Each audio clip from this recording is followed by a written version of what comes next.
ay nasa mabuti kayong kalagayan. Pag-aralan natin ngayon ang katangian ng mga bagay. Handa na ba kayo mga bata? Magaling! Sabihin nga ang pangalan ng nasa larawan mga bata.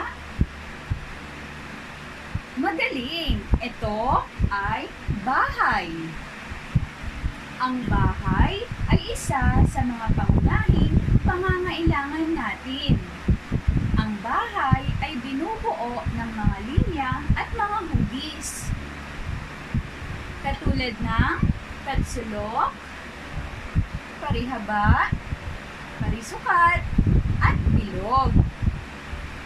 Nakikita ba ninyo ang nasa larawan mga bata? Mahusay! Ito ay isang bubong. Ang bubong ay katulad ng hugis tatsulok. Ang tatsulok ay binubuo ng mga linyang pahilis at linyang pahiga, kaya nakabuo ng isang guhit na bubong. Ano naman ang nasa larawan na ito mga bata? Pagmasdan ng mabuti? Magaling! Ito ay haligi ng bahay at bintana. Ano ang katulad na hugis ng haligi at bintana? Magaling! Ito ay katulad ng hugis parisukat. Ang parisukat ay binubuo ng linyang patayo at linyang pahiga. Katulad ng haligi at bintana, ito ay hugis parisukat. Ano naman itong sumunod na larawan mga bata?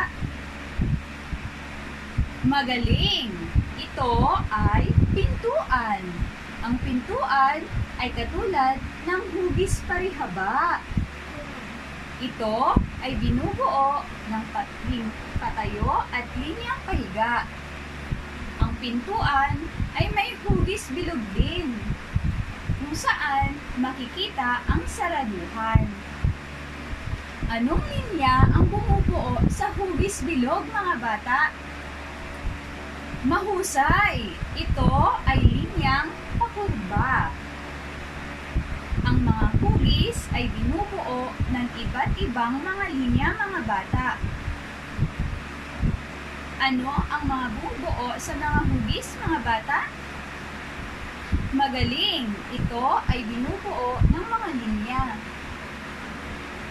Mga bata, bakit mahalaga ang gamit ng mga linya? Mahusay, dahil ito ang bubuo sa mga bagay na ating ibinuguhit at isinusulat. Halina't gawin naman natin ito mga bata. Alin sa mga bagay na ito ang kapareho ng hugis? Mahusay mga bata! Para sa inyong gawaing bahay, gamit ang mga linya, gumuhit kayo ng hugis bilog, hugis parisukat, hugis parihaba, at hugis tatsulok gamit ang mga kulay na pula, asul, dilaw, at berde. Naintindihan ba mga bata? At dahil mahuhusay kayo, ito ang inyong star. Sana madami kayong natutunan sa linggo na ito mga bata.